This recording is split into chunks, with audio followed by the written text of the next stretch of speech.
morning, and thank you for registering for today's webinar. It's entitled Change Management in Hospitality from Strategy to Reality. Welcome. My name is Jane Pendlebury. I'm the CEO of HOSPA, the Hospitality Professionals Association. It's Tuesday, the 10th of February, 2026, and it's 10 a.m. I'm very grateful to the team at CIGI for helping us pull together this webinar today, and I'm delighted to be joined by Francisco from Sunborn London. I'm going to ask him to introduce himself in a moment, but just to let you know, we'll be chatting for around 30 minutes with time for questions after that. So we should be finished around 10:45, depending on how many questions you ask. But please do ask throughout. There's a Q&A option, which is probably at the bottom of your screen. If there's not enough time to answer the queries, we will get back to you afterwards. The webinar is being recorded, and we're happy to share the link afterwards, and it will also be available on our website and the YouTube channel later this week. So, Francisco, thank you for joining us. Could you introduce yourself and give us a little bit of background on the London yacht and the other properties within Sunborn as well? Yeah, my name is Francisco Ventura. I'm the general manager of Sunborn London. Sunborn London is a 118-meter long yacht hotel. We have 138 bedrooms, big F&B facilities, bar, restaurant, meetings and events. And we are part of Sunborn Group. Sunborn Group own a couple of resorts in Finland and another yacht in Gibraltar. Yeah, that's where we are. Do you want to talk us through your process? Because you did quite a spectacular thing. Well, I know a lot of hotels do change from one system to another, and it's never an easy process for anybody. Do you want to sort of talk us through your process and what made you want to undergo a digital transformation? Probably a good place to start. Yeah, I think we started with many issues that we had with the system that we were working at the time. And we always felt that it was stopping us being able to continue to grow, continue to work better in everything we wanted to do. So we started with, okay, if this is not the system, what systems are out there? So we looked quite a lot, and we looked to a lot of systems before we decided that, okay, every system give us better options than what we have at the moment. So we started from there. Once we got to the idea that the system that we work is not going to allow us to continue to grow, then we look at systems, we start comparing systems, which system did what and how. For us, it was very important that the same system was not only providing us with a PMS, was able to provide us with a POS at the same time, and able to do, we have pre-check-in is something that we do very well. Meetings and events is very big for us. And a lot of the main systems that you will find couldn't do that. So at the end, we kind of, when we start making the choices and we finished with CIGI, was the best system out there, but not only the best system, was the system that gave us the options we wanted, and the idea that the whole thing is their system. If something doesn't talk to another side of the system, it's for them to fix. You couldn't be sent between two different suppliers and trying to find out who is going to fix it. So that was a big thing for us. Yes, that's often a big debate, isn't it? To have a one-shop stop, or to go to the best of breed. But I think from that support point of view and from the completeness, then that one system works well for many people, but especially for you.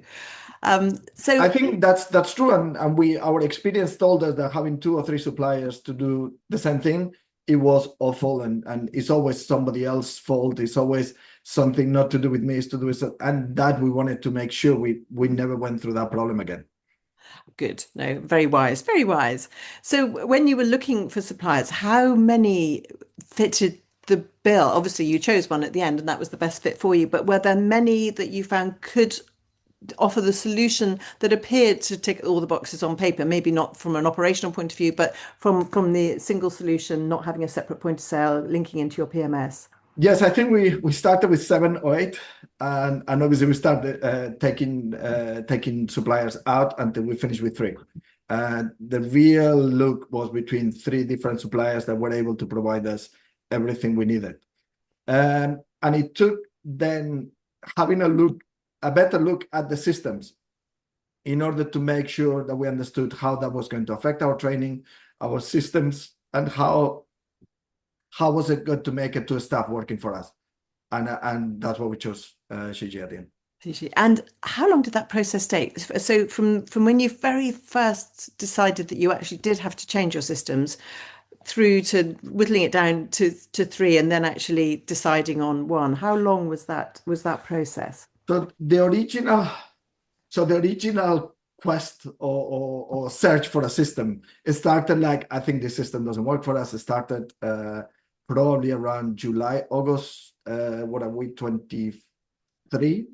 Sorry, 24. And it's only around November, December that we were really serious about it, and we were looking at different systems. We signed the contract, I think was January, end of January, and the system was implemented on the 27th of May. That's fairly rapid. You must have been working very hard over We're that. desperate to leave. Desperate for a new system. So that end of 2024 must have been a really busy time for you, because I'm sure you involved all of your teams in the decision. Did you involve Yeah, so we separate the different parts of the system for them to understand what they wanted for each department. Each department has different needs. And obviously, if you talk to the revenue manager, it's all about how the revenue reflects, how they can move rates and things like this. You go to meetings and events, it's how the function sheet is going to look. Front office is how quickly is the check-in.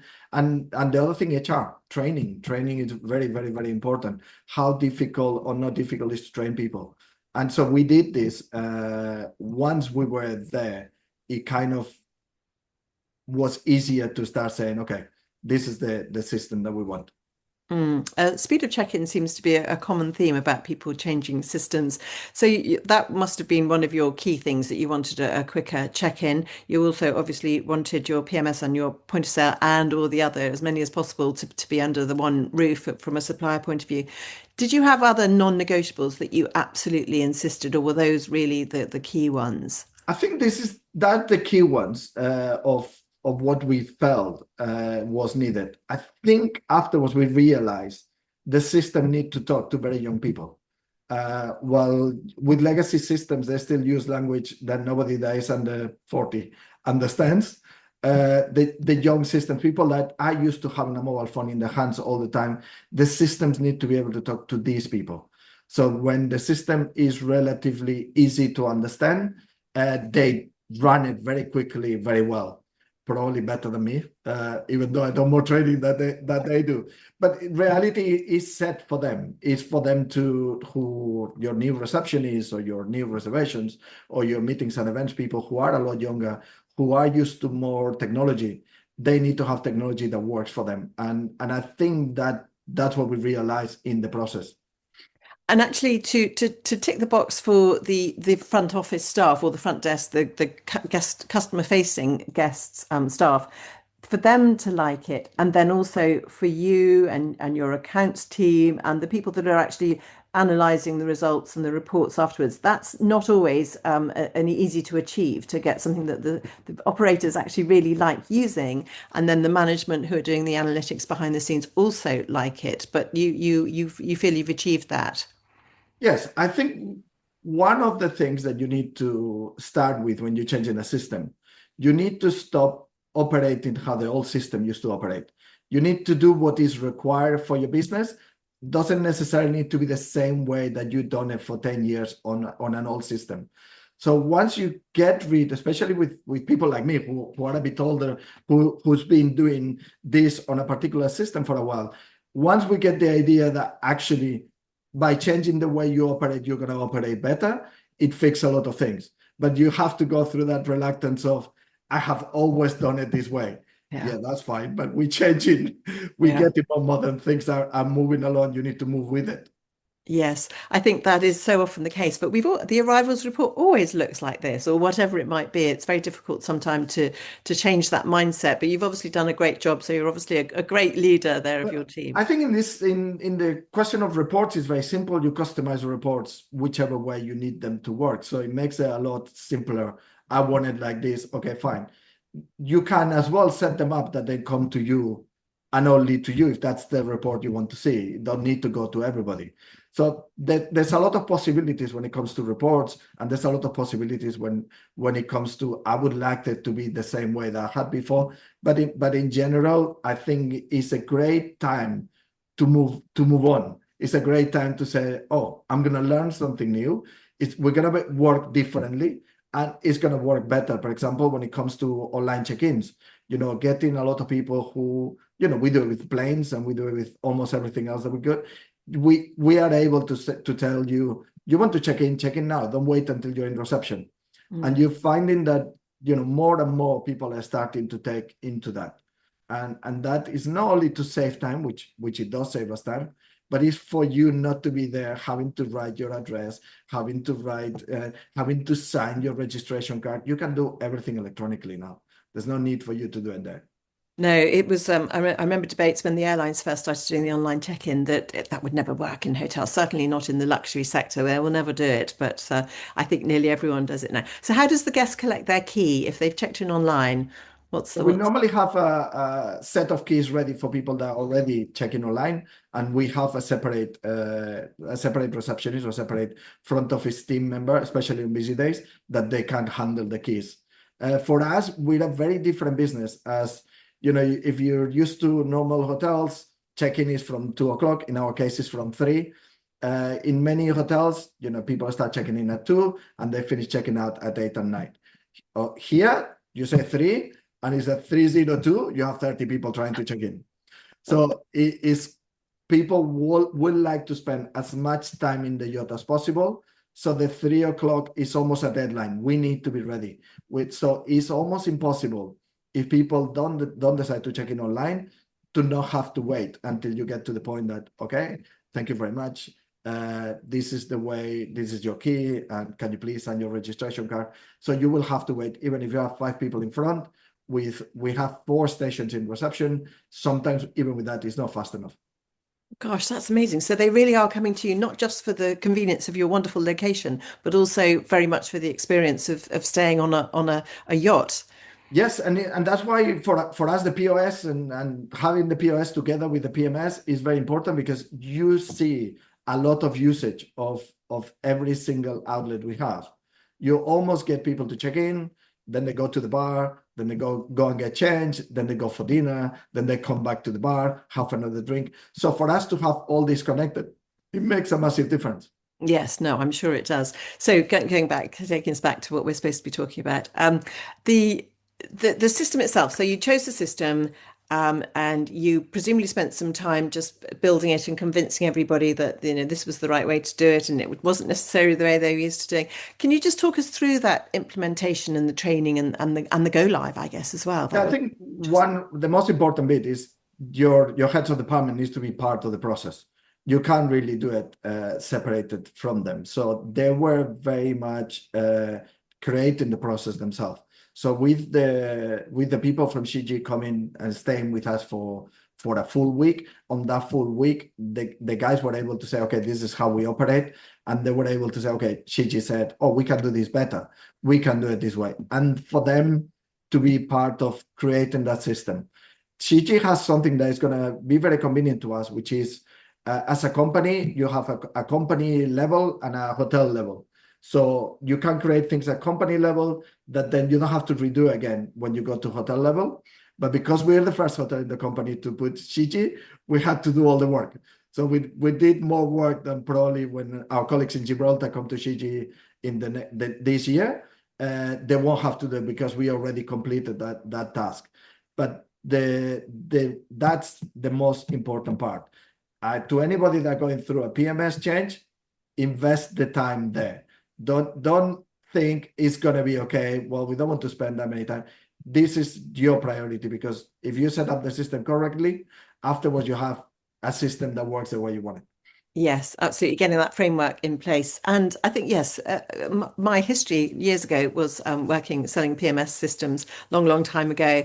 And so true what you said, that you could do one hotel and it would be a roaring success. And then you'd go to the hotel that was almost exactly the same in every way, but it would not be a success. And it was always down to the buy-in of the staff. And secondly, having a leader, whoever that leader was, it didn't necessarily have to be the general manager. It could be anybody, but somebody who was actually leading that process and taking the team with them and ensuring that the delivery of the product was as best as it could be. And you've clearly done that and built the framework for the whole group, which I hope they thank you for in time. Well, let's hope. Let's hope. Once they start seeing how much work they're saving. But I think it's key that you have people with knowledge of the different departments to make sure the setup is done properly. And we never pay enough attention to, in hotels when it comes to trainings and things like this, because we think it's like, oh, this is too much hard work. We busy enough with our day-to-day. This is something everybody should keep that time to make sure it's done properly. Absolutely. No, that's really, really true. Actually, I've got a question that's very relevant to what you're saying. How did you get that buy-in from the staff? I imagine people are reluctant to change. Now, I'm absolutely sure that's true. But yes, how did you manage to get everybody really on side and wanting to progress forward at a pace? I think luckily a lot of the people that we employ, they're relatively young and they want to do well, and learning is a great thing that you want to do. When you sell it to somebody, look, this is something you're not going to do very often. You're going to change PMS. This is a big project. We want you to be part of it. And for them to feel that they're not a passenger, we're going to do it anyway. They need their opinions and what they think they need is going to be very important. And when they start looking at the system and they already try to understand how the system is going to operate, how it's going to be their life a lot better, everybody buys it. I'm sure if we were going to make with a system that was going to be more complex, more difficult to learn, people will not be as excited. But the fact that made a lot of the task a lot faster and a lot better, it kind of got people thinking like, yes, when can we start this? No, that's great. And obviously having been involved in the process of the selection process, that would have helped them. So you've talked, please do keep asking questions to everyone listening today. It would be very interesting to hear your concerns or worries or thoughts, comments. You've talked a lot about what benefits you've seen already, just the speed of check-in, which I guess itself is quite, I mean, it seems like a small point, but actually it's very, very important, isn't it? But what are the key benefits have you seen since you've gone live with the CG products?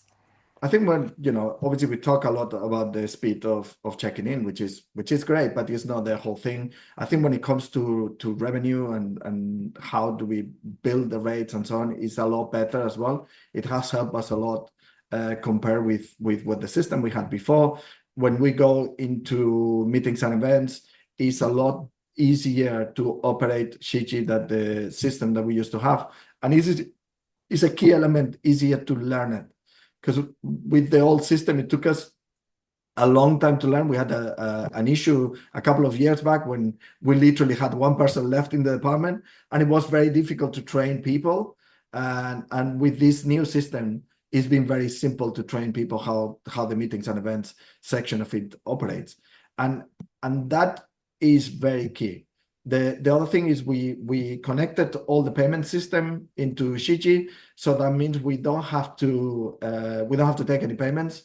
All payments are done either online by link, and everything is connected. So it saves us a lot, especially when it comes to PCI compliance. It makes it very easy. And then we go into the POS system. The POS system. The credit card machines are connected to it, so you can pay in your table. The bill comes at the other end. We don't have to go there, find the pedicure machine, then bring it to you, and then bring you the bill. So all this is how do we make it easier for everybody working? We're trying to make automatic everything we can to make sure the staff focus on the guest, which is the key element. Without guests, we don't have anything. So the less time we have to spend in technology, the more time we can spend with the guests. That's what makes a massive difference for us. Yes, no, and that's what I always say. Anybody who's heard me speak over the years that have heard me say you have to give the guest choice, and the fact that they have the choice to check in remotely, satisfactorily, arrive at the hotel, frees up those staff because they're not only is the guest not stood there bored, putting in their home address and all those bits and pieces, but the staff member doesn't have to stand there, waiting for them to do that. And as well, you have to think we start as a business, we're starting with somebody that comes into your business, and the first thing you say is, "Good afternoon, give me your card." Is that Yes, yes, maybe we need to look at a different way of looking at yes, this. yes. And they arrive with lots of bags, and you say, "Good afternoon, are you checking in?" Yes, yes. Yes. Yeah. Um, Tell us a little bit about your meetings and events, actually, Francisco. What have you got there on the yacht? Obviously, you've got your bedrooms, but meetings and Yeah, events. so we have quite a large, well, we generate quite a lot of business on meetings and events. We only have four meeting rooms, but we use all the time. Our biggest source of revenue in meetings and events, it tends to be canapes and wine. It's our favorite thing. Obviously, we're next door to Excel, and a lot of people that have or book a stand in Excel to have a day event, they would like to bring their clients and to have a couple of drinks and canapes and bring them to a luxury yacht to spend time with them. And that's what we do a lot. We days when it's big events that every room is taken, and a week later we have nothing in the whole hotel. So it varies quite a lot. So that the technology gives us the option to vary that very quickly as well, Yeah. without creating too much hassle. Because you don't have an even piece of business. You're quite uneven. You either have a lot of things going on or nothing, and it's very quiet and it's great, and then tomorrow is very busy again. So we keep moving on. Yes. Yeah, that's the beauty of working in this industry, isn't it? Yes. So we've got quite a few questions coming in. One is actually a very interesting one about operations and training manuals. So for your new staff, you've said how easy the system is to use for new staff. The question itself is how arduous was the updating of operations and training manuals? And was this done before you went live? I imagine it's probably a bit of a document that you keep updated all the time, but how did that bit come about? So some departments managed to do all their SOPs before and managed to make the changes that they needed to do technology-wise before. Some of them did it afterwards because they wanted to see how the staff was using the system. I think when we go to front office specifically, because they had quite a lot of training done, is afterwards how do they use the system? Are we using the system the right way? For example, housekeeping was a big thing because housekeeping went from use paperwork to phones. So all our room attendants have a phone. When the room is clean, they can click onto it and say, okay, the room is ready. Then the supervisor can go and check the room. So it's a lot faster. They change a lot more. So there was a specific training done from the housekeeping department, and the SOPs were changed to make sure they understood how the system was going to change. Obviously, for them, changed dramatically. From you saying room is ready to you going into a phone, it's like, okay, how do I do this? So that's more than the SOP was intense training given to them to make sure they understood how it was changing. And that's obviously very time saving as well, actually, isn't it? That has been an interesting one because not only for rooms and rooms getting ready, for maintenance issues and things like this, they're able to use the same system and the phones in order to get that operating for them. It makes a massive difference. And whilst we're on the topic of phones, I asked you earlier about how the guest gets their key. Someone's asking, are you thinking it's two parts actually? Are you thinking of kiosks in the future? And would you do kiosks specifically for keys or have a digital key on the phone? Is that something you would look at?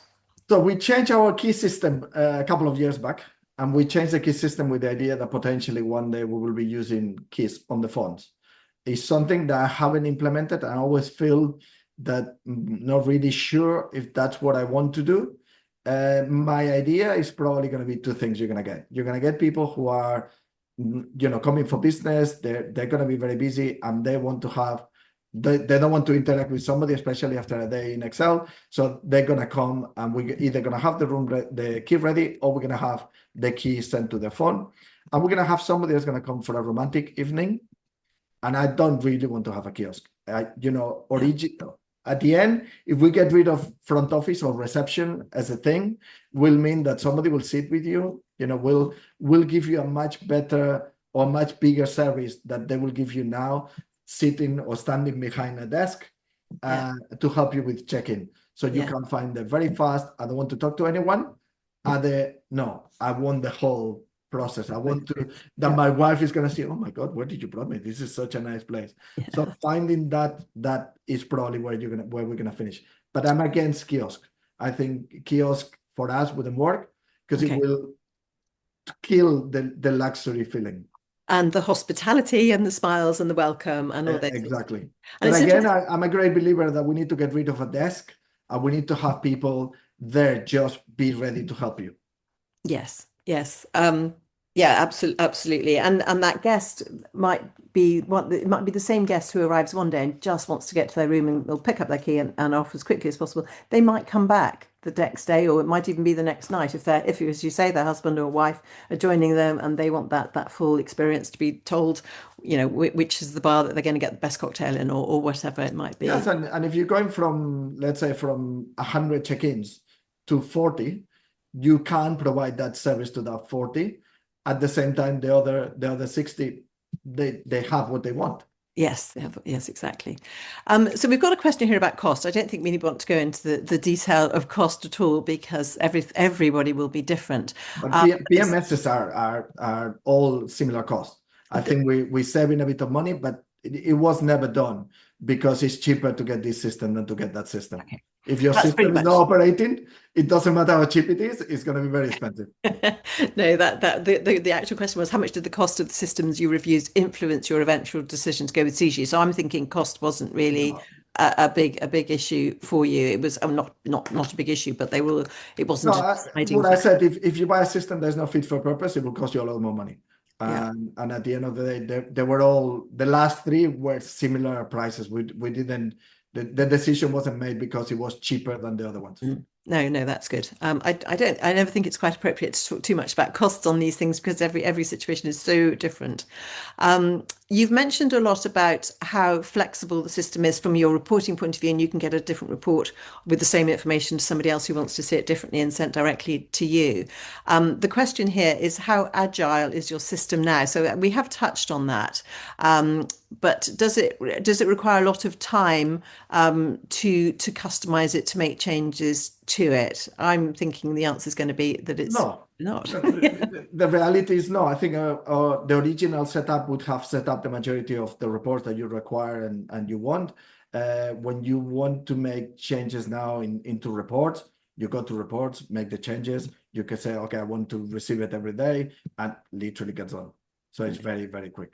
Brilliant. Which brings us on nicely to the CG team themselves and your relationship with them now, post the sales process, post the decision, and post your very successful implementation. How is the support relationship? Because that is critical, I think, with a lot of PMSs, the ongoing relationship. And you mentioned that you had to have it all under one roof so that you didn't have that, oh, well, it's not working over there, it's not our problem, which is an age-old issue. I think for us, this has been very important. Our biggest challenge before was service. We've been very lucky. I think Rebecca Green, who was our account manager, who helped us to at the beginning before we signed the contract, and afterwards was very good at explaining the system, what the system could do, and so on. And I think afterwards we had the guys that came from Barcelona were very good at helping us setting up the system properly. So to make sure, stopping somebody that is going the wrong direction and say, okay, what do you try to get out of this? What I was saying before to you is like, we try to work the same way that before. It's like, no, the system can do it this way. It will be better for you. So they were very keen on that. And we didn't have, to be fair, many issues. But in any issue we had, and normally it's a question of knowledge. When you're having a new system, you're always bound to press a button you shouldn't have, or you are bound not to do something right. They've always been very quick at fixing it. They've always been very quick at finding the solution or helping us trying to understand what was wrong. And that's something that for us was a big difference. Yeah, no, that's really important. And the fact that you're still talking about the Rebecca who sold the system to you, she's obviously still a good contact for you going forwards as well. And that if in the very sounds like an unlikely scenario that you didn't get what you wanted from support, she would be there to sort them out and answer the question Yeah, look, for you. I'm normally quite straightforward talker. If I think something doesn't work, I will say something doesn't work. And I'm not naive enough to think that when you're going to change a PMS, it's going to be painless. It's not. And we change in the height of the business. We change on the 27th of May, when our busiest month of the year is June. So we knew was going to, but there was no more difficult that would have been, there was no big issues. There was no big things that we couldn't fix. And that is a big thing. And it was very important at the beginning to have a support when you need it, because as I said at the beginning, you don't understand the system enough and you keep going asking for questions, and they were very quick at coming with answers, and that made a massive difference.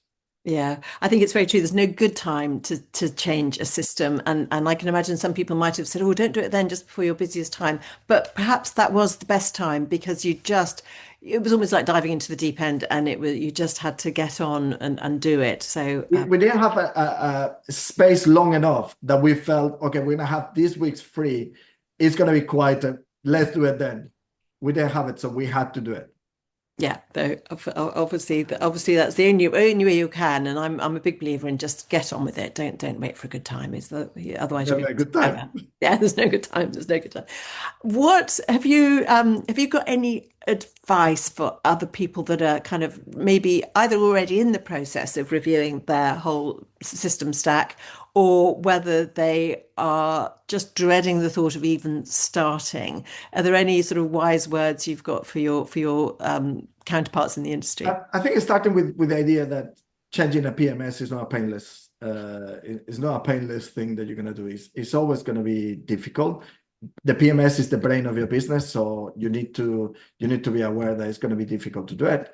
Getting to the point that you understand that it's going to be difficult to do it, you still want to do it, is choose the right supplier, choose the supplier that works for you, and then train people. Spend the money, make sure they all train, because if you don't do the training, you're going to regret it afterwards. Spend the money on setting up the system properly, or spend the hours setting up the system properly, because you will then regret it afterwards.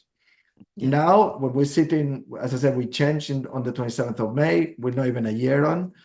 I can't remember the system we had before. It's literally, I don't get issues about the system. I don't get complaints about the system. I don't get emails telling me, well, this doesn't work in the system. What do we do? So it's been something that I wish we'd done before. Mm. At the end, we did it when we could, but the best thing we ever done. Yeah, the best thing you've ever done. That's such good advice. And I guess from the guest point of view, it's probably a benefit as well, even though you wouldn't think that normally they would know. But if they are able to check in and have no problem with their payments, with their point of sale, with their meetings and events booking, just having that seamless progress through the hotel. Yes, it's exactly that. Is the guest doesn't necessarily see it, but we can see how much more effective we are in every single step that the guest is including. And from checking in online to you don't have to make the payment is being done. We could almost you have pre-registered. This is your key. Enjoy your stay, kind of thing. So it makes it at every single stage so much faster that you almost don't want the guest to see it. Yeah. It's easier that way. The guest enjoys a bit more. They can spend more time in the yacht looking at Canary Wharf instead Yes. of looking at the receptionist. Whilst they order a cocktail in the bar without having any confusion about which room they're in or what their name is. Exactly. And do you get a lot of repeat business at the end coming to the yacht? Do a lot of people come back to you time and time again? It's a very interesting business. Obviously, we get a lot of leisure business. So for a hotel in London, our business mix is 85-86% UK based. The majority of it, they're very local. So they come in for special occasions. So we have birthdays, anniversaries, all these very, very, very often. Many guests have users 4, 5, 6 times.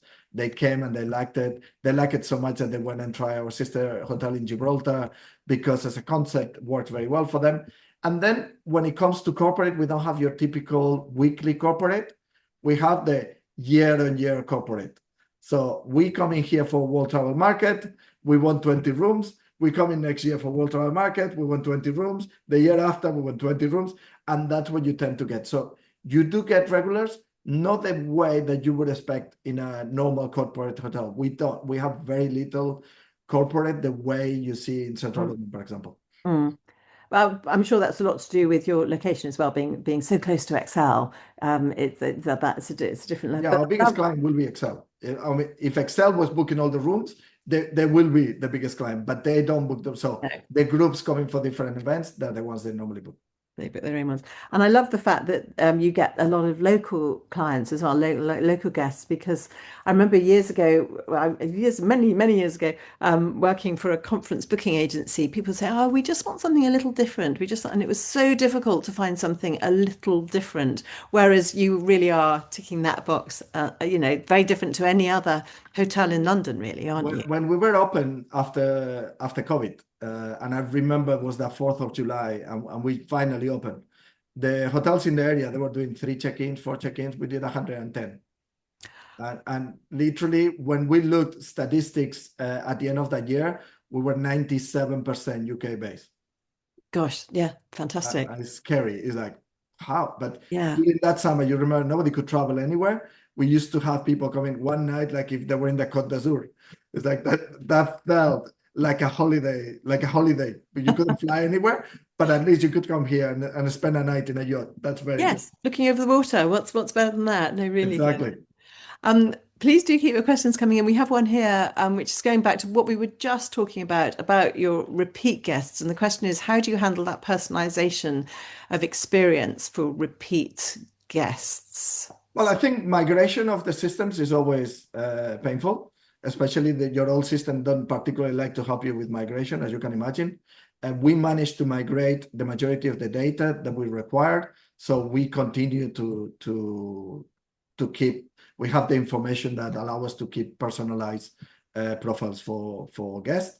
But at the same time, as I said, because we don't tend to get a week-on-week corporate clients, you tend to get year on year. We have all the information. We have the information in the business.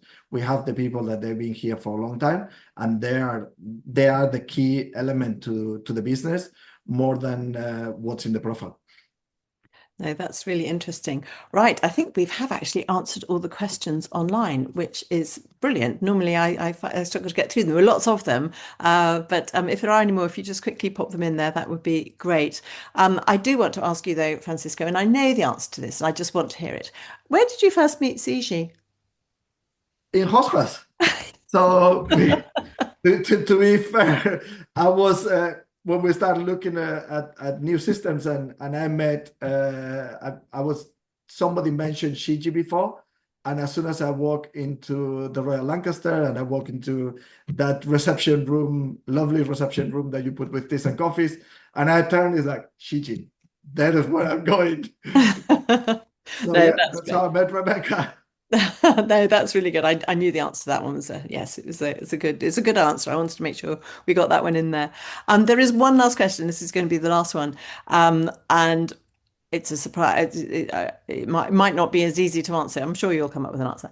How do you measure the success of the change program? So that's a tricky one on how you actually measure it. You've also talked so much about the feeling and your guests, but I think it's happiness. The amount of time that you spend on an old system trying to fix things that they shouldn't be problems. So the amount of hours wasted on trying to fix something that you don't have an easy solution and it's out of your hands because you don't have enough settings to be able to do it. That affects us on revenue quite a lot because of issues with rates and how the rates were going into our channel manager. And then when it comes to reception, how people in reception is able to use the system, what issues create. We had massive issues with interfaces before that, didn't allow the information to move from one system to another. All this has disappeared. At the end of the day, even if the system wasn't faster, what the fact that you're not wasting time on other things that they're out of your hands, it saves you time.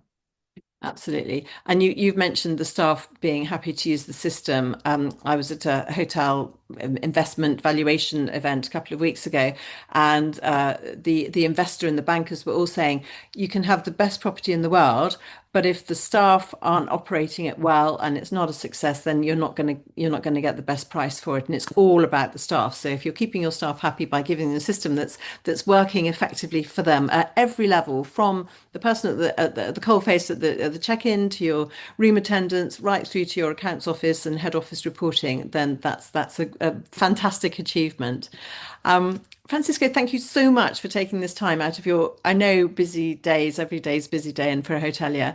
And thank you for your kind words about CIGI as well. We work very closely with them, and it's always good to hear that the sponsors that we're working with, that we have a great relationship with, are also having a good relationship with the hoteliers and the hospitality operators out there in the business. And the fact that you met at Hospace ticks a lot of boxes. So that's It's a fantastic. great ad. Yeah, no, that's really good news. So to our listeners today, as always, if you need formal advice, then please approach your professional advisors or come to me at Hosper for a referral. Please also let me know if you'd like to be introduced to Francisco, or anyone from the CG team as well. Also, do take a look at hosper.org for our other upcoming events. We have a number of webinars coming up and a few in-person exhibitions over the coming weeks. On the 17th of March, we'll be in Edinburgh. So if you are close by there, please join us with Alessandra from Focus on Hospitality and Ryan Haynes from Haynes Marcoms. That will be a lovely event. And the first time we've held an event in Scotland, actually, for too long. So please do come and support us there if you're close by. And then our annual Great Green Balloon Debate will be on the 12th of May, and that's in London. That's always a very popular one, with our Hosper members, and great for anybody, wherever you are on your ESG journey. You will learn stuff because it's 5-minute pitches from people coming from every angle of the ESG, and we all are pulling together for the sort of the right things at the end of the day. So that would be great. But Francisco Ventura, thank you so much. Really enjoyed having this conversation with you today. And thanks for taking the time, as I say. And thanks to all of our listeners. Thank you for inviting me. Thank you. Thank you. Bye bye. Bye bye. Bye.